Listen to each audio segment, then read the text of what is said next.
Given the rational function f of x equals negative x squared plus 4x minus 3 over x squared plus x minus 12, find the domain, simplify, find the x-intercept and the y-intercept. Okay, as we start our solution, we must remember that you always have to find the domain before you simplify your rational functions, because rational functions never forget their original form. They'll always remember that there was a restriction on the denominator x values to avoid a zero in the bottom of their fraction.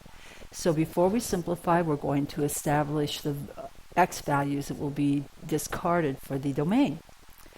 The way we do this is, for the domain, step 1, we just set the denominator, the bottom of the fraction, equal to 0, and then we solve the equation.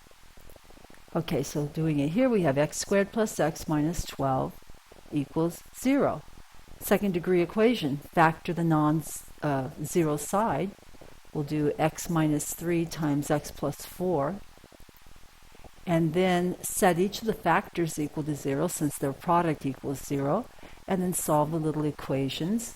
These will give us the nasty x values that make it zero denominator, the ones we're going to eliminate from the set of all real numbers.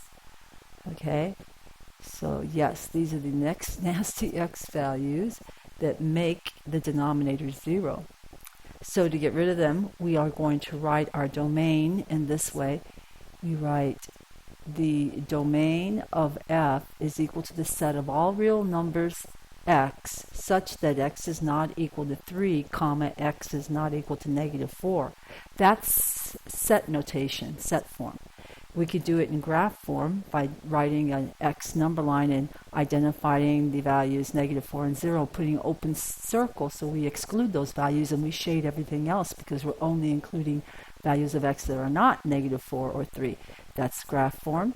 And then we can identify each of these three intervals in interval form.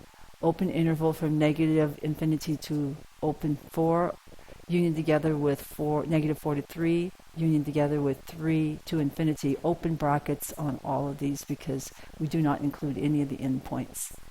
Okay, so there's our domain. Now we can find the x-intercepts, and the x-intercepts are set the numerator equal to 0 and solve if you want to find the x-intercepts, because a fraction can only be 0 when the top's 0.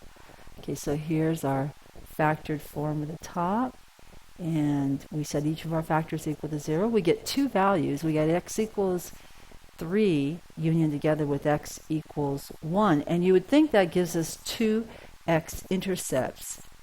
The first one being the ordered pair xy equals 3, 0, and the ordered pair 1, 0. But the fact is, the first ordered pair doesn't count because the first value, the x value, is 3.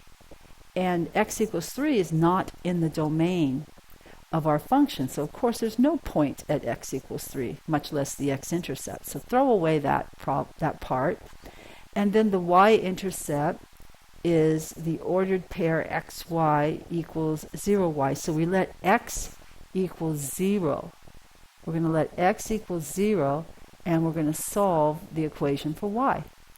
So that means that f of 0 is equal to negative parentheses 0 squared plus 4 times parentheses 0 minus 3 over 0 squared plus 0 minus 12. It's going to simplify down to 1/4. So we can write our y-intercept as the ordered pair 0, 1/4. Now, one thing we didn't do, and we would actually lose points on the exam for not finishing this question, they asked us to simplify this function. And to do that would require that we try to factor the top, factor the bottom. We actually already factored the top and the bottom previously in some of the previous steps. And then you see what cancels and what's going to cancel. You go ahead and do it and see which of the factors cancel, and you'll see the simplified form of the original rational function.